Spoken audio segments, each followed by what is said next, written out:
بسم اللہ الرحمن الرحیم، شروع اللہ کے نام سے جو بڑا مہربان نہایت رحم والا ہے۔ بنی اسرائیل میں کفل نامی ایک شخص تھا جو ہمیشہ رات دن برائی میں پھنسا رہتا تھا۔ کوئی سیاہ کاری ایسی نہ تھی جو اس سے چھٹی ہو، نفس کی کوئی ایسی خواہش نہ تھی جو اس نے پوری نہ کی ہو۔ ایک مرتبہ اس نے ایک عورت کو 60 دینار دے کر بدکاری کے لیے آمادہ کیا۔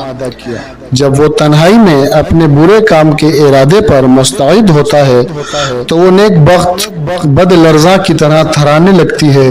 اس کی آنکھوں سے آنسوؤں کی جھڑیاں لگ جاتی ہیں، چہرے کا رنگ پھک پڑ جاتا ہے، رونگٹے کھڑے ہو جاتے ہیں، کلیجہ بانسو چلنے لگتا ہے۔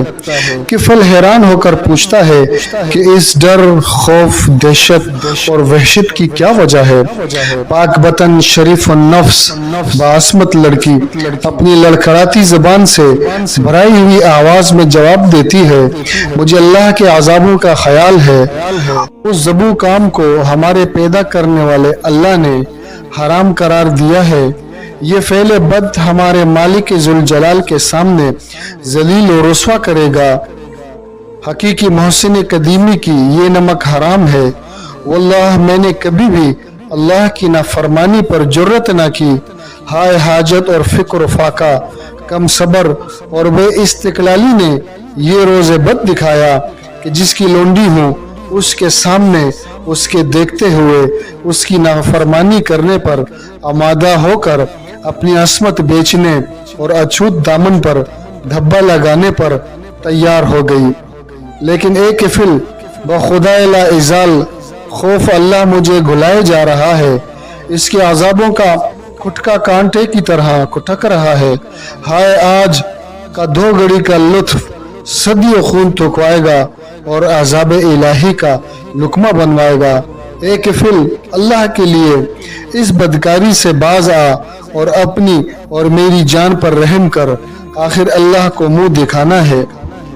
اس نیک بہادر اور پاک دامن اور باعصمت خاتون کی پر اثر اور بے لوث مخلصانہ سچی تقریر اور خیر ثوابی نے کفل پر اپنا گہرا اثر ڈالا، اور چونکہ جو بات سچی ہوتی ہے دل ہی میں اپنا گھر کرتی ہے، ندامت اور شرمندگی ہر طرف سے گھیر لیتی ہے اور عذاب الہی کی خوفناک شکلیں ایک دم آنکھوں کے سامنے آ کر ہر طرف سے حتیٰ کہ در و دیوار سے دکھائی دینے لگتی ہیں۔ جسم بے جان ہو جاتا ہے، قدم بھاری ہو جاتے ہیں، دل تھرا جاتے ہیں۔ سو ایسا ہی کفل کو معلوم ہوا، وہ اپنے انجام پر غور کر کے اپنی سیاکاریوں کو یاد کر کے رویا اور کہنے لگا، اے پاک باز عورت، تو محض ایک گناہ وہ بھی ناکردہ پر اس قدر کبریائے ذوالجلال سے لرزاں ہے۔ ہائے میری تو ساری عمر اپنی بدکاریوں اور سیاہ اعمالیوں میں بسر ہو گئی۔ میں نے اپنے منہ کی طرح اپنے اعمال نامے کو بھی سیاہ کر دیا۔ خوف اللہ کبھی پاس بھی نہ بٹکنے دیا، عذاب الہی کی کبھی بھولے سے بھی پرواہ نہ کی۔ ہائے میرا مالک مجھ سے غصے ہوگا، اس کے عذاب کے فرشتے میری طاق میں ہوں گے، جہنم کی غیظ و غضب اور قہر آلودہ نگاہیں میری طرف ہوں گے، میری قبر کے سانپ بچھو میرے انتظار میں ہوں گے۔ مجھے تو تیری نسبت زیادہ ڈرنا چاہیے، نہ جانے میدان محشر میں میرا کیا حال ہوگا۔ اے بزرگ عورت گواہ رہے، میں آج سے تیرے سامنے سچے دل سے توبہ کرتا ہوں کہ آئندہ رب کی ناراضگی کا کوئی کام نہ کروں گا، اللہ کی نافرمانیوں کے پاس نہ پھٹکوں گا۔